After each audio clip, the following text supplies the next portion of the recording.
Avec également l'équipe de France dimanche pour la suite du tournoi Destination, ce duel France-Écosse. Perpignan donc qui mène à la pause sur ce score de 16-12, qui a quand même marqué un essai de moins que son adversaire, un essai assez baisse pour les Perpignanais à la 8e minute. Mais deux essais pour les Bergaliens, le doublé de Tahavili au 10e et 34e minute. Perpignan qui s'est notamment nourri de la très grande indiscipline de cette équipe bergalienne pour scorer, avec Carlisle sur 3 pénalités. Se détacher, prendre un moment 9 points d'avance.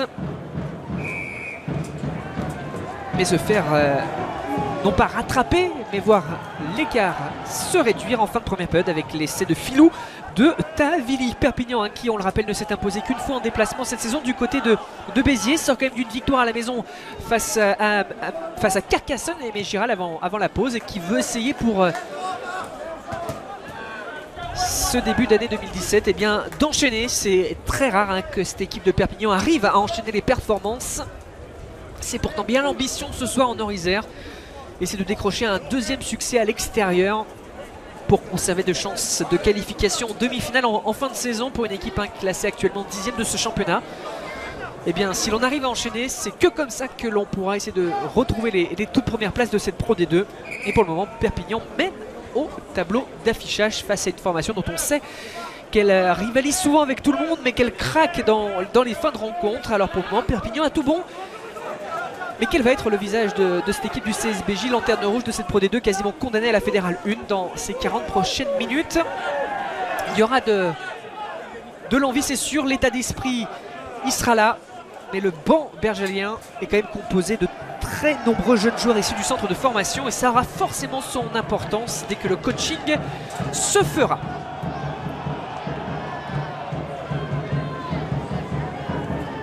Et Bourgoin qui se donne de l'air et qui a fait d'ailleurs du coaching, puisque vous l'avez vu à l'écran, ce long coup de pied pour dégager est l'œuvre d'un jeune joueur issu du centre de formation. C'est Mathis Viard qui a fait son entrée à la pause, et visiblement à la place de Mathieu Nicolas à l'arrière. Non, Mathieu Nicolas est bien là. Alors, il y a eu du coaching en tout cas, mais il ne nous a pas été dit qui était sorti, mais c'est bien Mathis Viard qui est entré sur la pelouse. L'un de ces jeunes joueurs issus du centre de formation sur le banc touche. Ils sont tout simplement 7 sur 8 à être issus de la formation bergalienne. Maxime Santoni là à l'image, l'un des joueurs d'expérience de ce collectif bergalien pour encadrer les nombreux jeunes. Ce sera la nouvelle philosophie la saison prochaine, puisque le futur effectif a été dévoilé. Et il n'y a pas pour le moment de joueurs de plus de 26 ans prévus dans l'effectif bergalien la saison prochaine. 17 joueurs non conservés, on leur a annoncé en tout début de semaine. Donc c'est aussi pour ça que c'était intéressant de voir le comportement de cette équipe bergalienne pour la rencontre du soir. Vu que Richard McClintock a fait la revue d'effectifs, il a annoncé les joueurs qui seraient conservés, ceux qui ne le seront pas. En Fédéral 1 très certainement. Et on peut imaginer une certaine décompression de la part de certains joueurs. Toujours facile de se remotiver dans une saison aussi compliquée que cela, en plus en sachant qu'on ne sera pas conservé. Et Bourgoin pour le moment rivalise avec cette équipe de Perpignan. Allez, Fabio Da Silva pour introduire cette mêlée.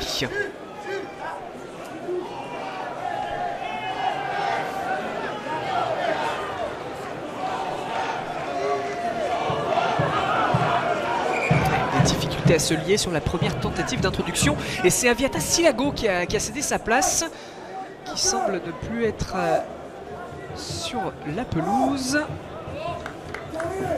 On va tous les faire, mais il ne nous a pas été annoncé tout simplement le changement.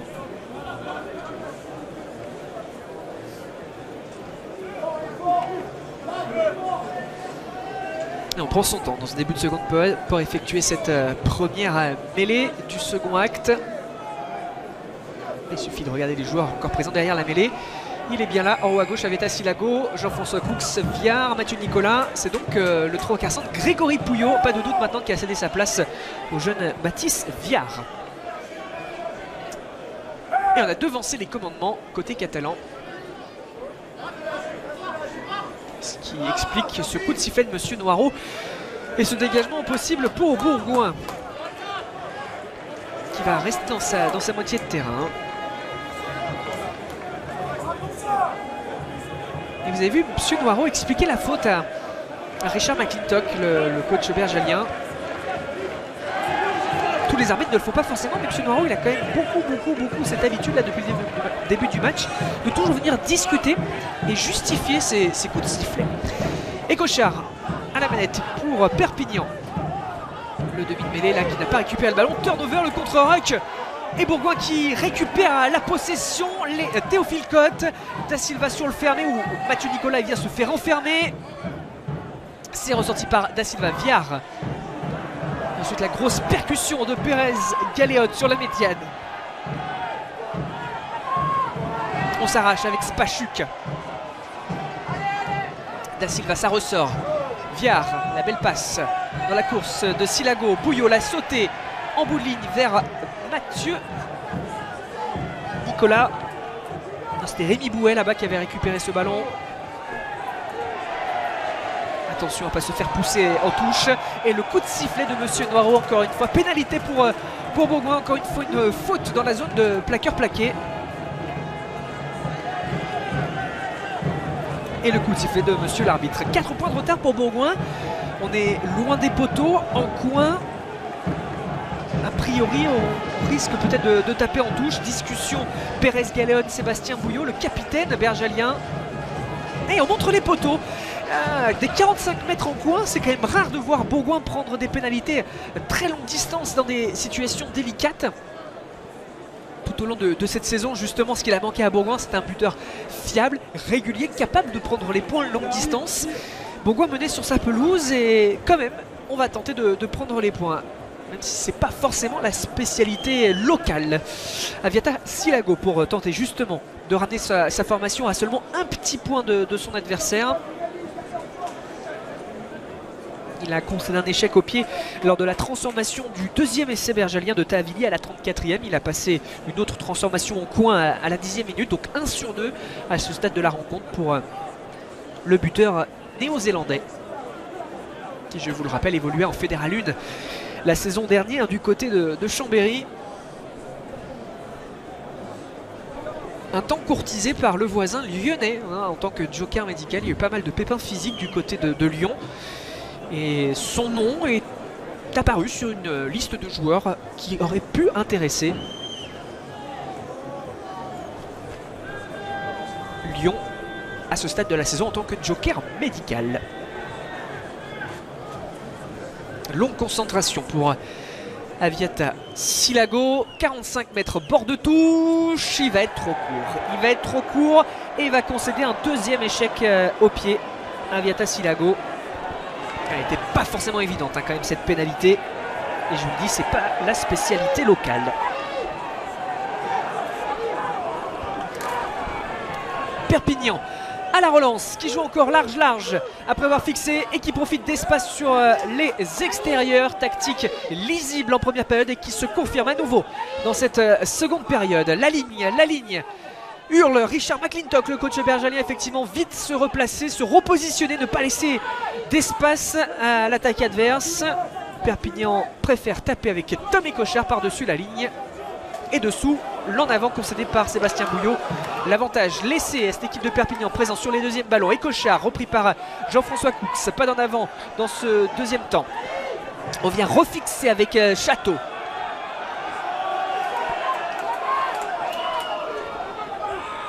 Départ Aura. Tomazic qui ramène son équipe sur la ligne médiane. Tommy Cochard, ça ressort. L'anglais Carlyle pour jouer dans le champ profond, c'est pas mal fait. Il y a le repli quand même de Sébastien Bouillot, mais il avait vu l'espace, il ne trouvera pas de touche, mais il fait reculer l'équipe adverse. Et Bouillot, lui, dans un deuxième temps, est obligé de taper sans trouver de touche. Sans trouver de touche, le ballon reste en jeu. La relance pour les Catalans. Les petits appuis là. Terminateur et Cochard qui préfère orienter sur le petit côté. Elle a une des pointillés qui a été dépassée. On remet de la vitesse avec Cochard qui combine avec Château. Et un peu plus de volonté de mettre de la vitesse. Ballon qui circule, Mafi notamment. Peut-être catalan ce soir, Mafi.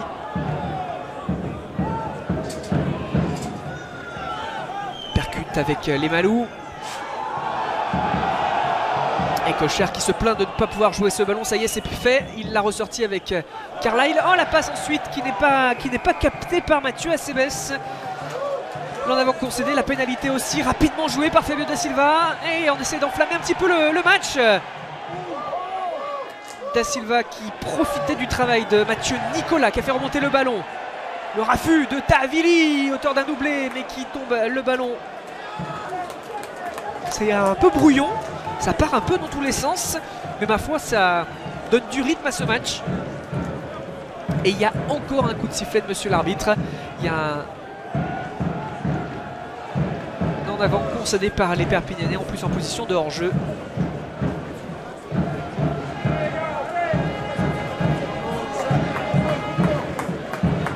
Et une pénalité qui va permettre à Bourgoin de revenir dans le camp adverse. Déjà la dernière demi-heure de cette rencontre qui vient de débuter. Et du coaching qui se prépare sur les deux bancs. Côté bergalien, il va y avoir un double changement.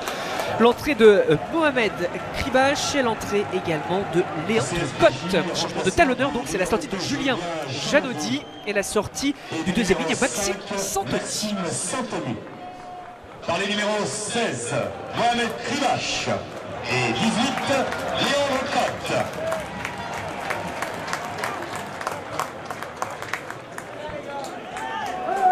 Et à noter que côté catalan, Julien Farnou s'est fait bander le coude droit. Il reste sur la pelouse, il reste sur le terrain, l'arrière catalan, mais il a subi quelques soins. On va être attentif, voir s'il va pouvoir tenir sa place dans les prochaines minutes. Il a le coude droit entièrement bandé. Et suite très certainement d'un choc. Le premier ballon de Kribache pour effectuer cette touche dont on a appris Mohamed Kribache qu'il s'était engagé pour la saison prochaine du côté de Mont-de-Marsan. Il va quitter son club formateur dont il aura porté le maillot pendant plus de 15 ans, formé ici. Il a connu le top 14, la Pro D2, la Fédérale 1 avec Bourgoin. Et il a choisi de poursuivre l'aventure du côté de Mont-de-Marsan.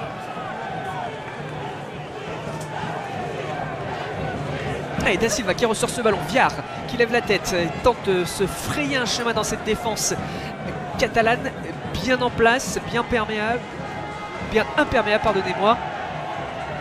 Alors qu'il y a encore du coaching qui se prépare côté Ciel et Grenat. Belle redoublée là pour permettre à Bourgoin de revenir dans les 22 mètres.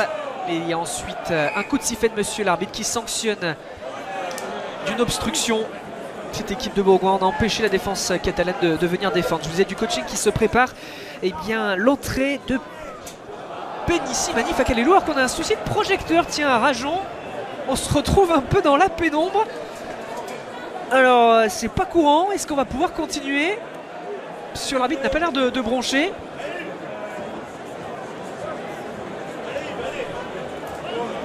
Alors oui, monsieur l'arbitre là, est-ce qu'il s'en est rendu compte? Très certainement. Mais vous voyez, voilà, le projecteur, l'un des projecteurs du stade Pierre-Rajon qui s'est éteint. On continue de jouer, semble-t-il, comme si de rien n'était. Fakalelou va faire son entrée pour Bourgoin à la place de Yann Reguerre-Séguier. Mais vous le voyez sur la partie droite de votre écran, on est un peu plongé. Oh, on va pas parler de pénombre ni d'obscurité, mais la luminosité n'est plus la même. C'est assez rare. Alors que côté Perpignanais, tiens, il y a un nouveau changement. L'entrée de Sionnet Piukala sur le terrain. À Perpignan, entrée en jeu de numéro 20. À la place de Julien Farnou, hein, ouais, c'est ça, à la place de Farnou qui n'a pas pu continuer. Je vous le disais qu'il s'était fait bander le coude droit et ça n'a pas tenu. Il s'est testé et il préfère sortir.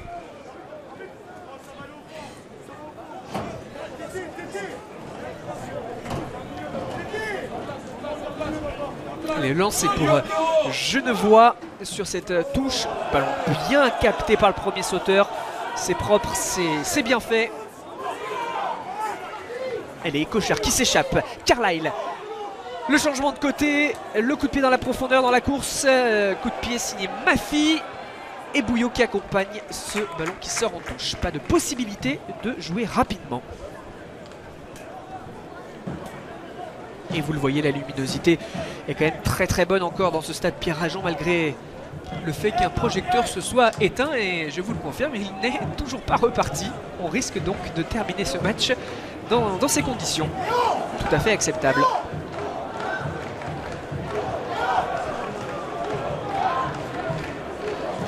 Allez, Kribash pour effectuer ce lancer en touche.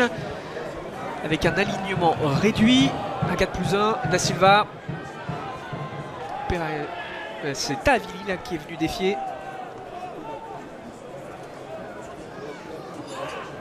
Et Viard qui donne de l'air à son équipe.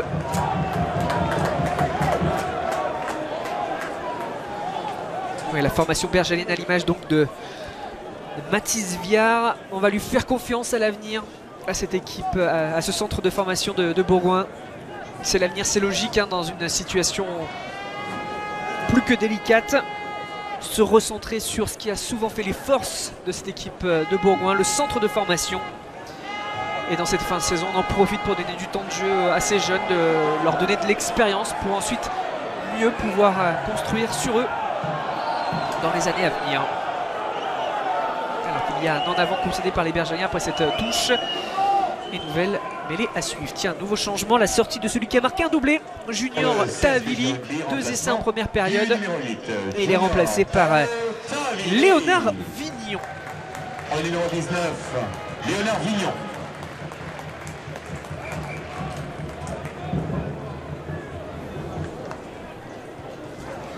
Léonard Vignon qui est passé par Lyon avant de signer à Bourgoin, qui a poursuivi sa formation du côté de Bourgoin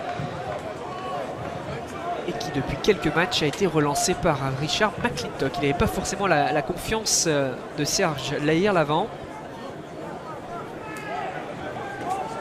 Et Vignon là, qui enchaîne plusieurs matchs. Troisième ligne plutôt mobile. Rapide, costaud, intéressant. À l'introduction sur cette mêlée perpignanaise qui s'est fait sanctionner en début de seconde période et qui là reprend le dessus. Elle s'est redressée cette mêlée, elle s'est relevée. Une nouvelle chance pour Tom Écochard. Ils ont enclenché la marche en avant, les joueurs de Perpignan. Et ils vont faire d'ailleurs rentrer un ancien, Guillaume Villaseca, qui se prépare sur le bord de la pelouse. Dernier champion de France 2009 de cette équipe de l'USAP, présent dans l'effectif actuel et qui va très certainement arrêter sa carrière à l'issue de cette saison. Guillaume Villaseca qui rentrera lors du prochain arrêt de jeu. Il a déjà enlevé la chasuble, il est prêt sur le bord du terrain. Mais on va d'abord effectuer cette mêlée. Deuxième introduction consécutive pour Tom Écochard. Le pack bergelin qui rend l'appareil, non, poussé en travers. Et c'est une pénalité pour Perpignan. Et vous voyez, Da Silva, il pensait pouvoir jouer rapidement. Au départ, il croyait peut-être que la pénalité était en faveur de son équipe. Non. Poussé en travers.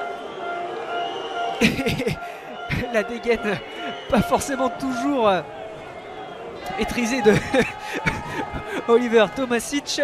Mais le travail, en tout cas, il a répondu présent, l'anglais. Poussé en travers du pack bergalien. Le maillot un peu relevé, mais les efforts effectués par le pilier. Allez, pénalité qui va être tentée bien sûr par Joe Carlyle. Il n'y a que 4 points qui séparent les deux formations.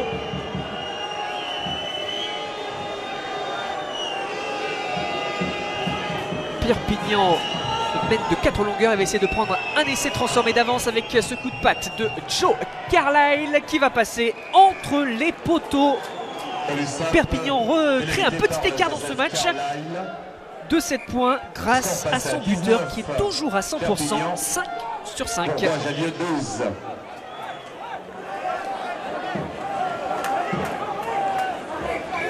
Et ce sont les premiers points inscrits dans cette seconde période. Perpignan du numéro 4, Johan Vivalda. Et Villaseca a fait son prix sur la pelouse. Il a remplacé en deuxième ligne, bien sûr, Johan Vivalda. Allez, Viard qui effectue ce renvoi. Capté pour son premier ballon par Guillaume Villaseca. Les soutiens ensuite des gros pour retrouver de l'avancée. Un bon ballon porté. Et Cochard, ça ressort. On s'appuie sur les Malouf. Et on fait circuler la gonfle avec Acebes qui a marqué l'essai catalan en tout début de match. On a changé d'aile. Mais il y a une intervention de Monsieur Noireau. Alors que sur le bord du terrain, encore la colère de Richard McClintock et de Alexandre Péclier qui discutent avec les arbitres. On conteste vraiment toutes les décisions. Et Monsieur Noireau là, qui va même sortir un carton jaune. Vous voyez à l'image là. Et vous voyez la colère des entraîneurs bergaliens. Et il y a un carton jaune qui a été sorti contre Théophile Cotte. On comprend pas tout à fait les décisions du côté bergalien, mais Bourgoin se retrouve bel et bien à 14 contre 15 à l'heure de jeu. Alors que Théophile Cotte, capitaine de cette équipe du CSBJ, est comme d'un carton jaune. Je vous l'ai dit, hein, souvent Bourgoin... alors qu'on est plongé dans le noir total ici à Rajon. Les projecteurs se sont éteints totalement. Il y avait la menace il y a quelques instants de cela à cause d'un premier projecteur qui s'est éteint. Et là, on est totalement plongé dans le noir. Les téléphones portables sont sortis en espérant que l'on puisse reprendre. Alors je vais vous laisser quelques instants profiter, je dirais, de ces images, en tout cas de ce noir, en espérant pouvoir vous retrouver très vite pour les 20 dernières minutes de ce match.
Alors si vous êtes toujours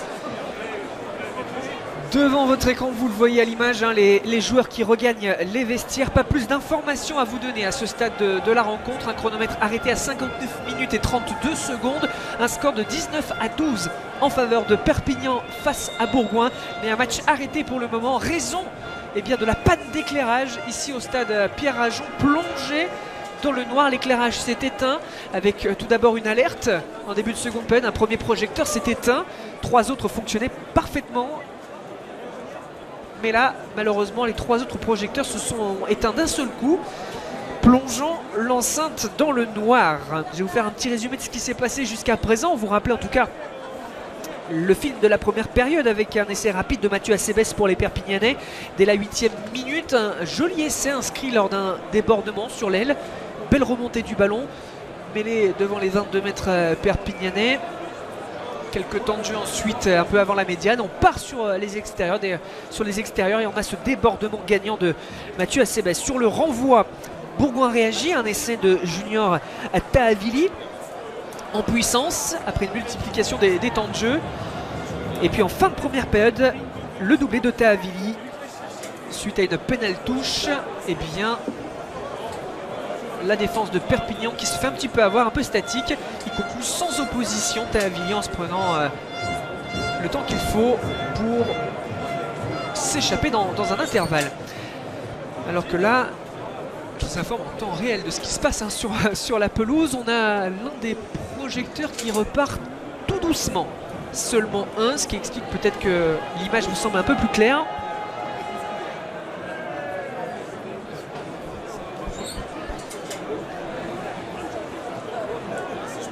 Je suis désolé, hein, je n'ai pas la solution pour refaire partir l'éclairage.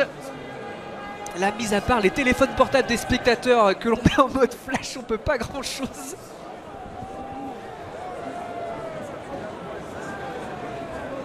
Alors, vous ne faites pas non plus avoir par la luminosité que vous pouvez avoir en regardant votre écran. Hein, tendance un petit peu à éclaircir l'image. Croyez-moi, ici au stade, on est vraiment plongé dans le noir. On voit quasiment rien. Les tribunes sont totalement dans le noir. Et quand on regarde la pelouse, à part une toute petite zone du terrain légèrement allumée par l'un des projecteurs qui tend un peu à repartir, le reste du terrain est totalement dans l'obscurité. Les joueurs, quant à eux, sont au vestiaire et on attend comme vous de savoir si ce match va pouvoir reprendre. Les arbitres au vestiaire aussi en discussion avec les délégués.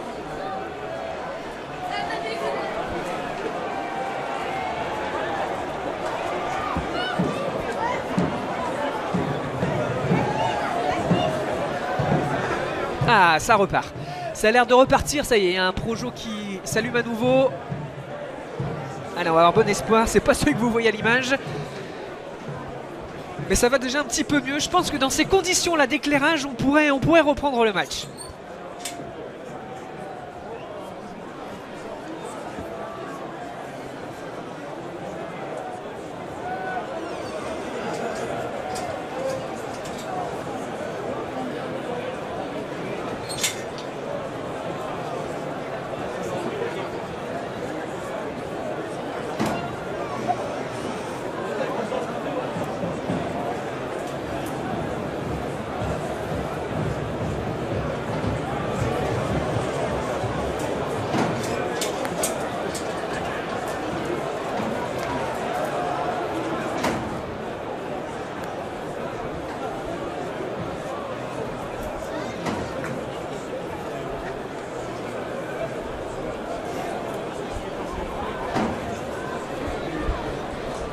Bon, la lumière a l'air d'être totalement revenue, donc on va pouvoir reprendre ce match très certainement dans les prochaines secondes.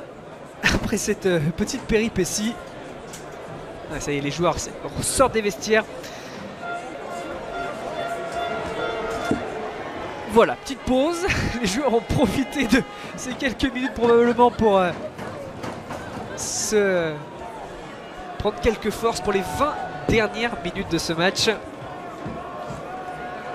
On devrait assister à un petit échauffement quand même avant de reprendre le match, un début d'échauffement. On va surtout voir aussi si ça tient tout simplement l'éclairage. Hein. Attendre quelques minutes. Les deux équipes, ça y est, sortent des vestiaires.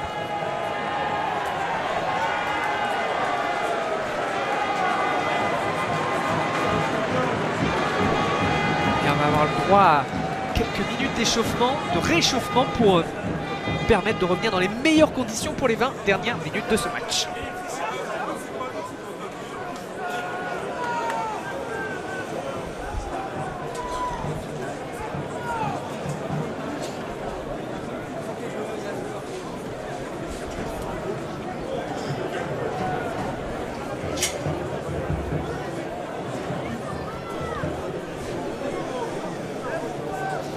Je vais en profiter en attendant que ce match ne reprenne, vous, pour vous annoncer le programme des deux équipes pour la prochaine journée du côté de Bourgoin.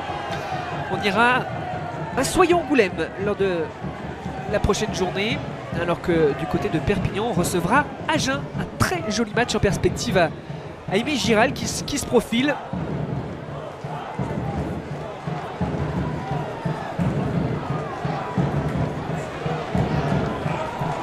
Je vous rappelle votre rendez-vous soir de Pro D2 sur Eurosport 2.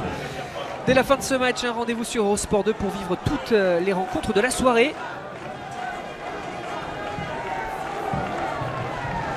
tous les résumés des matchs, hein, tous les essais, toutes les réactions à retrouver sur les chaînes d'Eurosport.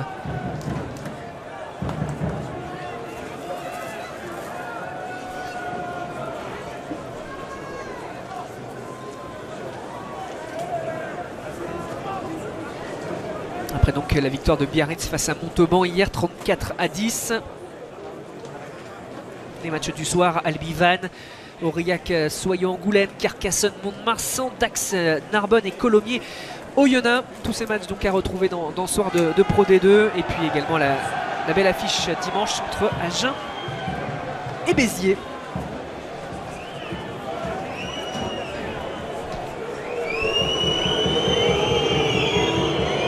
Alors on va pas non plus être totalement confiant puisqu'il y a encore un projecteur qui vient de se rééteindre. Nous vous confirmons que le jeu pourra reprendre dans quelques instants. Alors vous avez entendu le speaker annoncer que le jeu allait reprendre dans quelques instants. Alors pour vous dire que moi par contre j'ai l'œil sur un des projecteurs.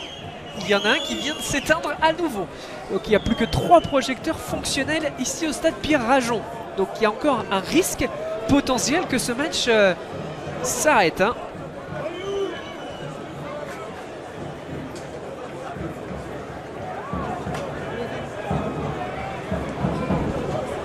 Les joueurs pendant ce temps-là continuent de s'échauffer.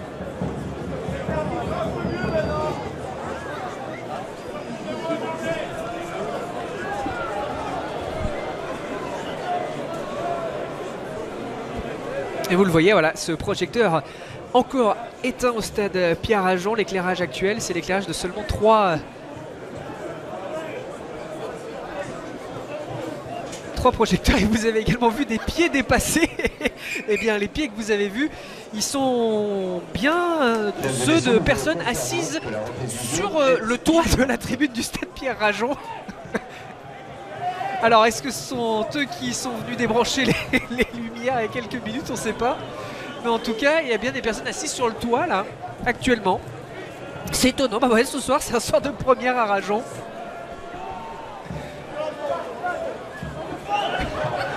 Allez, le plus important, c'est que le jeu puisse reprendre. L'heure de jeu, précisément au stade Pierre-Rajon, 20 minutes à faire, on l'espère. Et Jean-Philippe Genevois pour effectuer ce lancer en touche. Allez, Tom et Cochard tarde un petit peu à ressortir ce ballon qui travaille là. Et c'est ressorti. Les passes vers les Malous. On s'était d'abord appuyé sur Chalureau. Défense bergelienne qui se replace bien et qui remet la main sur la gonfle contre Ruck.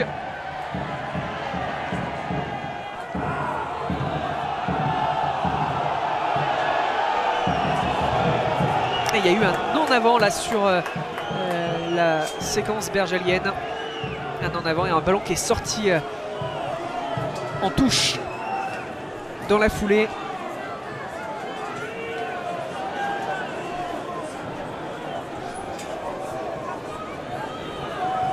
Je reste attentif quand même sur l'éclairage, ça a l'air de tenir. Hein. On va croiser les doigts.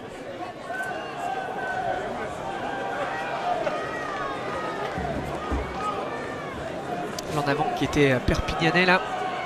Sur la séquence bergelienne, le ballon est sorti en touche et la touche jouée par Mohamed Kribash sur ses 40 mètres. Et le contre catalan, pas de prise possible pour Pérez, Galéon qui était visé. Et le contre peut-être pour les Catalans. Carlyle, déjà le changement de côté, les passes rapides pour propulser sur l'aile droite Mathieu Acebes. C'était pas mal fait, il reste au sol Mathieu Acebes. Il a pris un petit coup, il va pouvoir se relever. Pendant ce temps-là, ses partenaires poursuivent la séquence. Et encore un en avant qui vient mettre un terme à l'offensive. Du déchet, décidément pas de possibilité pour enchaîner. Plus de peur que de mal pour Mathieu Acebes. Il y a un soigneur qui rentrait brièvement sur la pelouse pour vérifier l'arcade de l'ailier catalan qui était venu buter sur Jean-François Cooks, qui s'est fait soigner également et qui a pu reprendre sa place. Vous le voyez, Jean-François Cooks. Il y a eu un duel entre les deux joueurs. Allez, mêlée à suivre.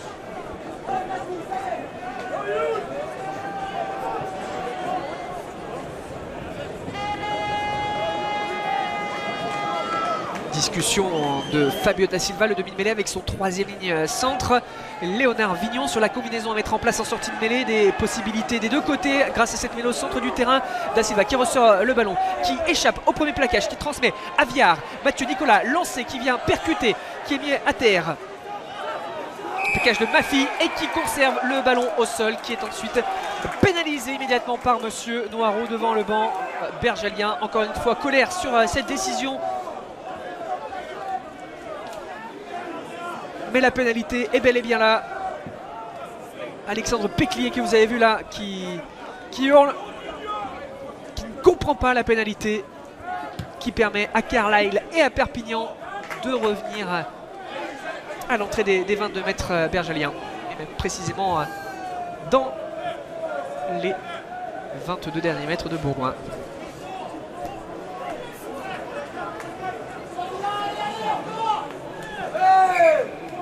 Perpignan qui mène de cette longueur, plutôt bien en place dans ce match et qui va continuer à injecter du 109. Un autre ancien bergalien, Christophe André, qui se prépare à entrer sur le bord du terrain. D'abord cette touche à exécuter. Un ballon qui est revenu dans les bras de Karl Château, qui l'a transmis ensuite à Genevois. Alors on s'organise pour ce ballon porté. On est mis au sol, mis à terre.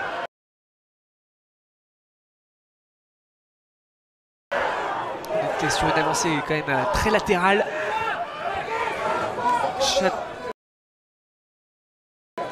Là c'est ressorti vers Brazo.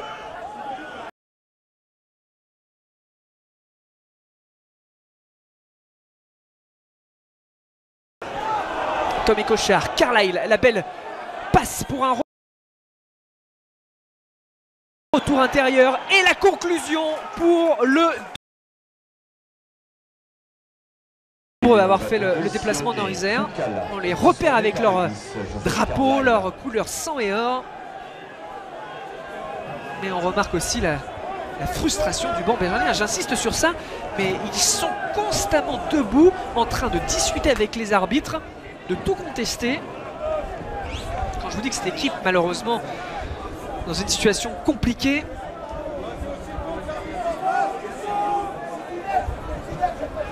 fait parfois transparaître un petit peu trop sa frustration.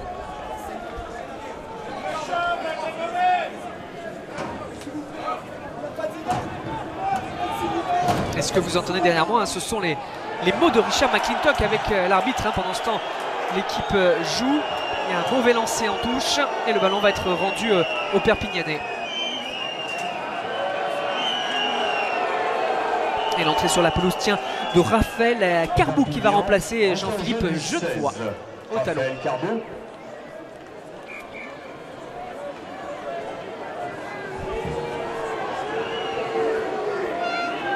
Sortie du numéro de Jean-Philippe Genevois.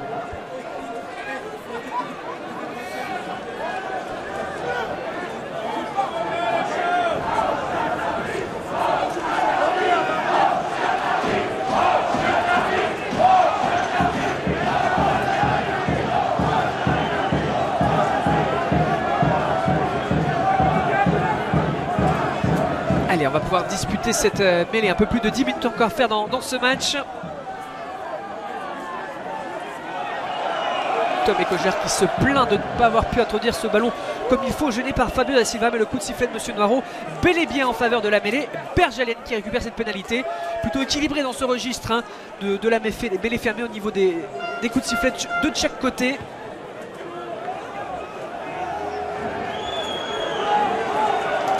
Et Bourgoin qui s'empresse de taper dans les 40 adverses.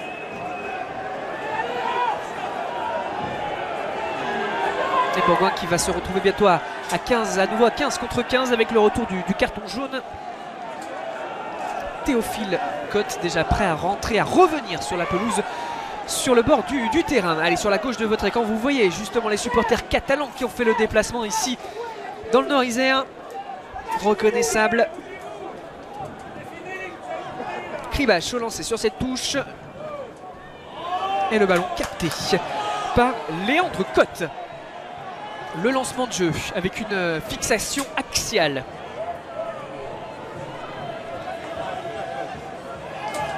Ballon ressorti par Kribache qui donne Mamin, là, un partenaire qui retrouve de l'avancée. Kribash à son tour pour fixer. C'est pas mal fait. Il faut les soutiens aussi par contre. Ouh, par contre derrière il y a un énorme plaquage cathédrale là sur un bergalien. Et les esprits qui s'échauffent un peu. Le plaquage signé Chaluro. Et le jeu qui a été arrêté. La bronca et Chaluro, il risque d'être rappelé par la patrouille. Alors je vous dis plaquage cathédrale à vitesse réelle. En tout cas le geste est spectaculaire. Monsieur Noireau va visiblement, je pense, d'abord demander confirmation à son juge de touche pour le geste de Bastien Chaluro. Il discute avec Pascal Ubeda, l'arbitre de touche, positionné de l'autre côté. On réclame le rouge. Surtout savoir comment est retombé le bergalien qui avait été plaqué. Et ce sera un plaquage jugé dangereux, mais pas cathédrale. Carton jaune contre Chaluro. Et Perpignan se retrouve à son tour à 14.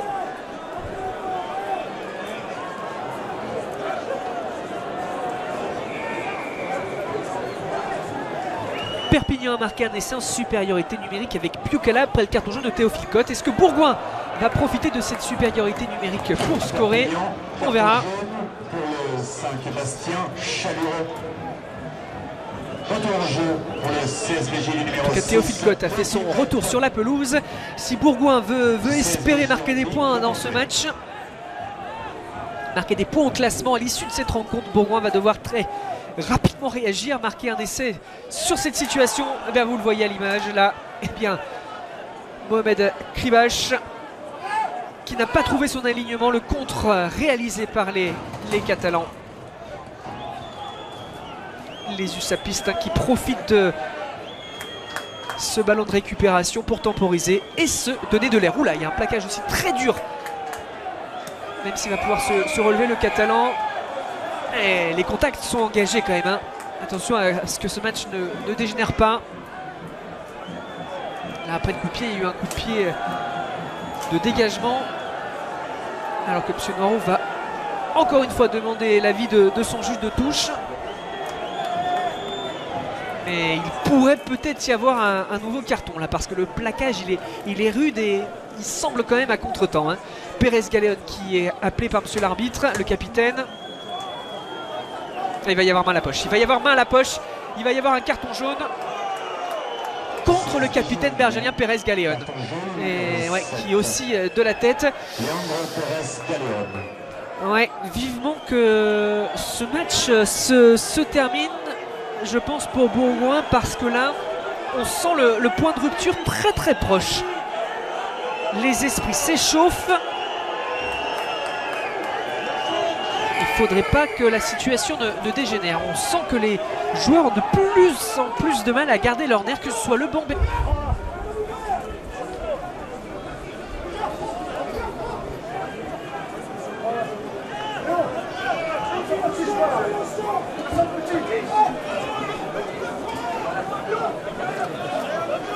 Allez, encore 6 minutes, nouvelle mêlée sur la précédente. C'est le pack de Bourgoin qui a récupéré la pénalité, qui globalement termine un petit peu mieux. En mêlée fermée, pas non plus une domination outrageuse. Et là, voilà, c'est le pack de Perpignan qui pousse fort, qui semble avoir pris le dessus, qui a pris le dessus. L'avantage en cours, pas de possibilité de jouer sur l'avantage. Et la pénalité qui arrive avec l'effort. Belle réponse des 100 et or. Et de précieuses secondes de gagner. Voilà, les avants qui se félicitent. On vient taper notamment sur le dos d'Oliver Tomazic.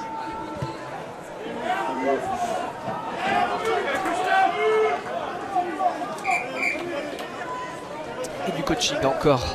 Côté catalan, la sortie de Tomé Cochard remplacé par Sébastien Descons. Et Cochard. Par le numéro 20, Sébastien Descons.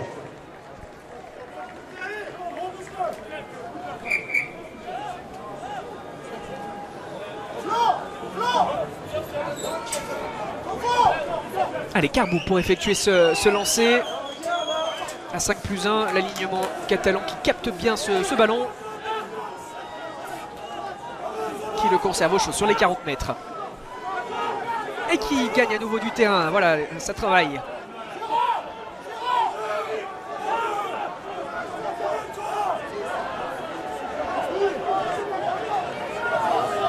continuent les efforts, hein, les joueurs de Perpignan, ils ont raison, ça fonctionne. Le bras levé de la part de Monsieur Noiro qui signale un avantage en cours et la pénalité qui arrive. La mauvaise défense sur ce maul pénétrant et la main à la poche peut-être encore hein, contre les Bergaliens pour cette nouvelle faute. Et oui, il va y avoir un nouveau carton contre Mohamed Kribache.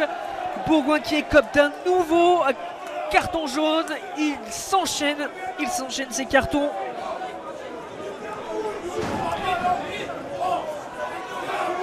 Bourgoin qui va terminer ce match à 13 contre 14. Hein. Chalureau a pris un jaune à la 70e, à la 71e c'est Pérez Galeon qui en a pris un. Kribache à la 76e et c'est le troisième hein, contre les jaunes. Ou alors que là, qu'est-ce qui se passe là? Il y a eu des échauffourées sur le banc. Et bien, quand je vous le dis que ce match est en train de dégénérer, en train de se chauffer sérieusement, il y a une proximité en plus pour les deux bancs. Lorsque les joueurs à Rajon veulent regagner les vestiaires, ils passent par la même porte, vous savez, parce que le banc il y a les bancs de touche là le long de la pelouse, la main courante très très proche, hein, les supporters présents sur la main courante peuvent bien mettre la main sur l'épaule des joueurs remplaçants assis sur le bord du terrain, mais quand les autres joueurs veulent aller prendre d'autres places en tribune parce qu'il y a un espace réservé aux joueurs, ils passent par la même porte. C'est vraiment une grosse proximité avec le public. Et il y a ce risque, voilà, quand les situations sont un petit peu chaudes, que ça dérape. C'est sorti du numéro 3, Christian Roman Spachouk. Allez, 3 minutes avant la fin de ce match. Perpignan à l'offensive, ballon porté Carbou peut-être. Alors que là on est venu sur le côté avec Théophile Cotte, l'avantage en cours laissé par M. Noiro, logique. Ils vont essayer d'aller marquer un nouvel essai, les joueurs de Perpignan. Pour le bonus ce sera quoi qu'il arrive trop court. Il y a 2 essais partout. Et là ça va être joué rapidement. Non, pas d'essai là pour les Perpignanais et pour Kokadji.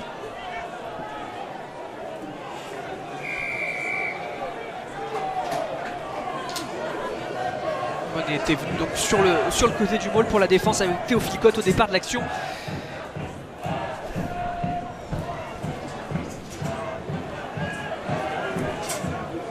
Et Perpignan qui va taper en touche. Le score il est scellé. Hein. Perpignan va s'imposer, décrocher sa 2e victoire à l'extérieur cette saison. Après la victoire à Béziers, il y avait également eu un nul du côté de Soyons-Angoulême. Mais pour la première fois depuis longtemps, Perpignan va enchaîner après sa victoire avant la pause hein, contre Carcassonne, avant les vacances. Et ça, c'est pas anodin. C'est pas anodin. Avant de recevoir Agen, Perpignan avait ciblé ce déplacement en Isère dans ses ambitions de demi-finale. Et ça se confirme avec peut-être l'essai en toute fin de match. Kokadji qui a été repris là sous les poteaux, 1 mètre devant la ligne. Un ballon disponible et le contre-rock gagnant pour les Bergériens qui ressortent le ballon. Rémi Bouet qui vient buter au milieu de 2 Catalans. Aviata Silago qui était venu se positionner comme un demi de mêlée. Florent Campeggia qui ressort ce ballon qui est rentré à la place de Fabio da Silva justement à la mêlée. Campeggia à l'image qui ressort. Le sens du jeu est renversé, on s'appuie sur Nicolas Aviata Silago. Tentative de relance ambitieuse des Bergaliens devant leur embut. Maintenant il reste 1 minute, le score est scellé. Ils sont derniers du championnat. On ne peut pas leur reprocher de vouloir un petit peu jouer. Jérôme Ray également rentré, autre joueur ici du centre de formation là, qui était venu fixer. Mais le coup de pied inévitable pour cette équipe de Bourgoin.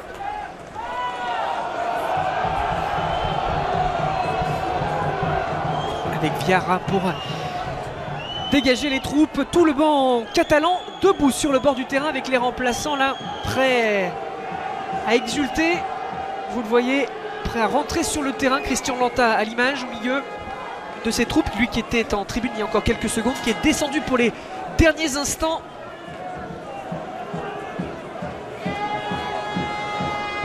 Secondes avant la sirène. Dernière phase de jeu, très certainement un ballon qui va être lancé par le talonneur Raphaël Carbou et qui sera ensuite dégagé en dehors des limites du champ de jeu pour mettre fin à ce match. La sirène qui retentit. Un ballon gardé au chaud. Et non, ils vont le garder encore, les joueurs de Perpignan, ma foi, qui vont continuer à pousser. Ça ne changera pas grand-chose s'ils venaient à scorer. Dans tous les cas aussi, ça ne changerait pas grand-chose, même rien du tout s'ils venaient à concéder un essai. Bon, ils ont envie de continuer à dérouler. On ne va pas leur reprocher de vouloir jouer. Et le coup de sifflet de monsieur l'arbitre pour la pénalité en faveur de Bourgoin. Bah voilà, alors qu'ils auraient pu mettre un terme à ce match, les joueurs de Perpignan ont continué à jouer. Pénalité rapidement jouée par Florent Campeggia. Et deux équipes qui cherchent à se faire plaisir. Il n'y a absolument rien à jouer dans cette fin de match. Le score est scellé. Pas de bonus à aller chercher. On est au-delà de la sirène, mais un match qui se poursuit. Bourgoin à l'orgueil, qui poursuit les efforts avec la jeunesse. Florent Campeggia, stoppé, bloqué, qui a quand même eu le temps de lâcher ce ballon pour Ray, qui va le tomber. Ce ballon qui va être tapé au pied. Et la fin de cette rencontre sous la bronca du stade Pierre Rageot.